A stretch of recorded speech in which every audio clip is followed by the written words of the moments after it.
Hey guys, it's Annie. Welcome back to my channel.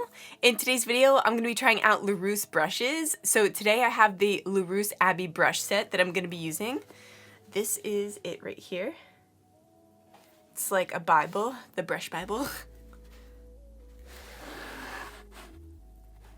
I specifically wanted to use this kit today because these are all for sculpting out the face, and I really don't use that many brushes when it comes to my face. You guys know I typically use a sponge, but I've been wanting to start to play around more with brushes because brushes don't soak up nearly as much product as sponges do, and they give you more of a natural look. So that's what we're doing today. Real quick before we get started, this video is sponsored by Laruce, but as always, this is going to be my honest opinion. On the back of the brush set here, it explains what each brush is for, which is great for me because like I said, I really don't know that much about brushes. I'm just gonna take them out of here so I can see which ones are for what. Okay, so I had to look up the difference between a flat foundation brush and a kabuki brush.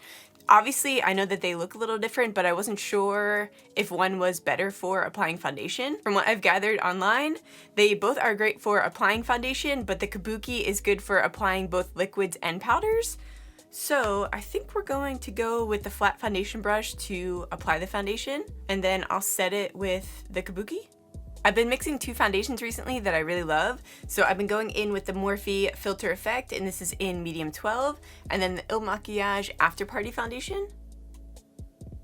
So the After Party foundation is like a full coverage. So I don't use too much of that. I just do 2 pumps, and then I do 3 of the Morphe. Or I guess I do 4. All right, we're going in with a flat foundation brush like I said. Wow, this does look really natural. I think I'm gonna be applying my foundation like this every time. It's almost like an airbrush look to it.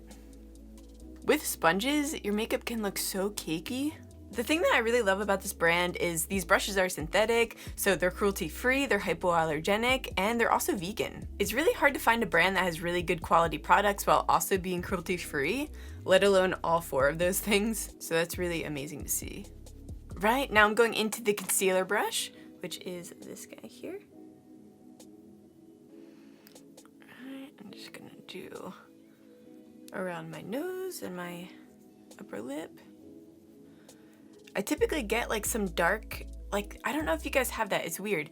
It's like dark marks right here on either side where your face creases. And I'm gonna do up here. And I haven't been going too crazy on the concealer, especially as I've gotten older. I feel like it just makes me look even older.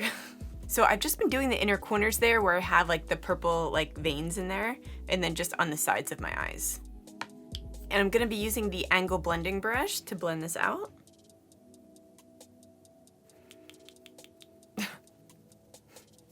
I really like this brush because you can get into the side of your nose here. That's like the hardest area to get, especially if you're using a sponge, because you can't get in that fold. Ew, fold. I like how specific this allows you to blend, because like I said, as I'm getting older, I don't want as much concealer underneath my eyes because it dries up and makes me look super old.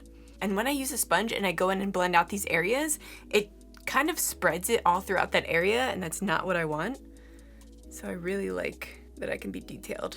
Just a random thing that I noticed that I really wanted to point out is I've been doing a lot of research on Laruce's website just to make sure that I'm using each brush properly, and in the meantime, this has just been sitting without any powder on, and normally when I do that, the foundation settles into all of my creases, and then I have to blend it out like crazy before I go in with powder, and everything looks really good still. And the only thing that I can think of is that the makeup was fully blended out properly and dispersed evenly so that it wouldn't settle into fine lines.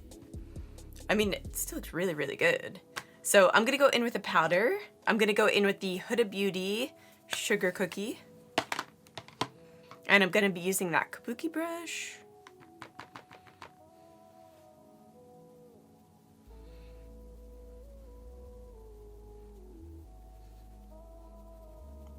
As you guys can see, I have a really creasy forehead, so I go a little extra on there. Yeah, I'm really liking this finish. It's just giving me such like a natural, fresh look. Okay, so now we're moving on to the flat angle brush, which is this guy right here. This brush is really cool because it's shaped to conform to the angles of your face, so it's really good for contouring. That's what we're gonna do. It's also really good for highlighting, so I'll use it for both. I'm going into my Hoola bronzer. This is really, really nice. It does allow you to just get in there and like cup that area. Cup that area. It's really bizarre. You can feel it around your cheekbone, just sculpting it out. And it just blends it out to such a natural finish. This really does make contouring so easy because the brush really just takes the guesswork out of it. It's like it already knows where it needs to go. I'm gonna go back in with that kabuki and apply some blush. I like to hit my nose a little bit with the blush. Okay, so the next brush that we're gonna be using, this is the flat angle diffuser brush. This brush is perfect for cream shadows and pigments, but it also says that you can use it for liquids, creams, and powders. So I'm gonna be doing my nose contour with this guy, and we're gonna see how it turns out. So I always like to darken the tip of my nose here, just to shorten it a little bit, give it more of like that button nose effect. I'm also gonna sculpt out the nose near my brows. I actually really like this brush for nose contouring because it has like a hard angle there that I can lay the shape down with and then just blend it out. I'm also gonna take this right under my bottom lip here to make it look a little bit poutier. Ooh, this brush really gets in there. I'm also gonna use this brush to highlight my nose. Do the tip here, and then get right in here. Okay, so this is my base makeup finished. I'm gonna head off camera, finish up the rest of my makeup, and then I'll be back. All right, guys, this is the finished look with all my makeup done.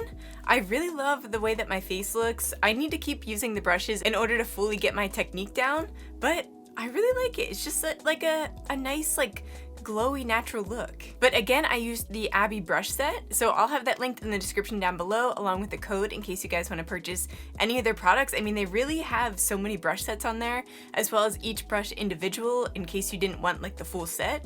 But yeah, let me know what you guys think of the brushes in the comments down below. What do you think of the full makeup look? I think the brush that I would recommend the most would be the kabuki brush because you could use like liquids and powders with it, and I just love the way that it blended out. I wound up going in and applying a little bit more bronzer using the kabuki. I really loved it, and I really like the way that my setting powder turned out using that brush. I normally use like a powder puff and that looked a little heavy, but yeah, I like the overall clean look that the kabuki brush gave it. Make sure to give this video a like if you liked it. That really helps me out. Make sure to subscribe if you want to see more videos from me. Whoa, from me? I love you guys so much, and I'll see you in the next one. Bye, guys.